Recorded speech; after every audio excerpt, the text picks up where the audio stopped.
The most haunted estate in Singapore. It's supposedly a true story. I mean, this guy looks like he really believed it. As soon as I moved in, I just felt uncomfortable. I was just thinking that probably, oh, this house has been deserted for some time. Dude, look, it's block 1. Block 1 of Spooner Road. Apparently Spooner Road is quite infamous for being quite spooky, quite scary. The guy just jumped out right outside my house. Was a teenager, Chinese guy. Apparently he had some dispute with his dad, and then I don't know why, so I was thinking this is not a good start. So basically the house that he was staying in was fucked, you know, lights were going on and off, he was saying, and he saw shadowy figures darting around in his house. And as a matter of fact, since last year, it became worse, somewhere around October. I was just getting sick, and then I'll go back to the hospital again and get admitted. SJ said that I think you should also go to IMH because you're mentally unstable. I go to IMH shoots me to SGH again.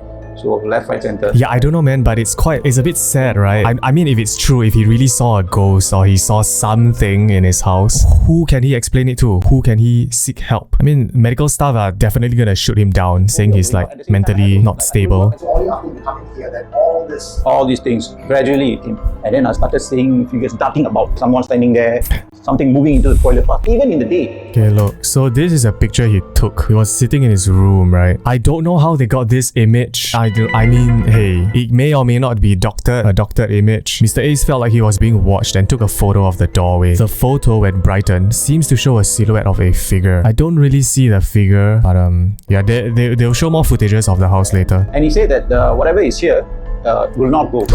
It is her place. Ooh, whatever is here will not go. It is her place. I mean, I know like graveyards have been exhumed and then commercial buildings built on top of it. Can you imagine working there? Like, fuck no, dude. I know they don't build residential units above graveyards, right? Just nearby. What if he's actually mentally unstable? You may or may not be right. You may be right. We never know, right? We never know. But I'm sure a lot of people who claim they've seen ghosts are a little bit mentally unsound. Like the Cecil Hotel girl, Elisa Lam. There was this footage of this girl like acting erratically in the lift, right? And then her body was found in the water tank of Cecil Hotel. So if you watch that video, people will just think that, you know, oh, she's being chased by a ghost. She's being possessed. But there was a documentary, I think a Netflix documentary, that went into detail. So apparently she was already suffering from several mental illnesses. That's why she was acting that way.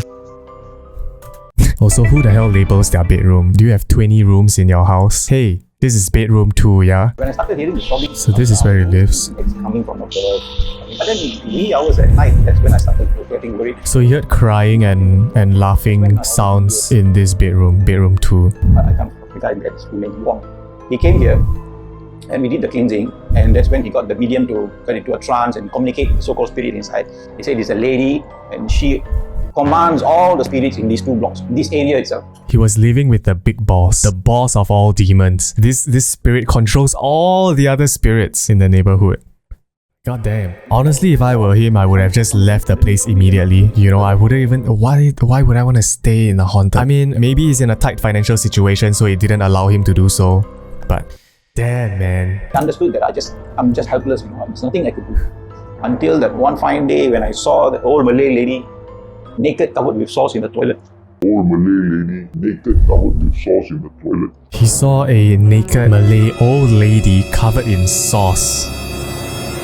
Was it rendang sauce or what sauce? Like mayonnaise sauce or fucking gravy? Curry sauce? She was just like cooked up on the toilet bowl.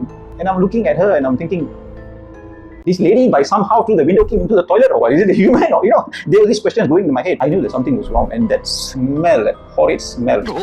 Closed my eyes, I opened, it was not there. But the smell was still there for a while. Imagine coming back home and just seeing a naked lady shitting on your toilet. The fuck? Oh, what are you doing here, auntie? Hello? Get out of my toilet. Your shit stinks. Is that rendang sauce? So I sat on my chair. I just meditate.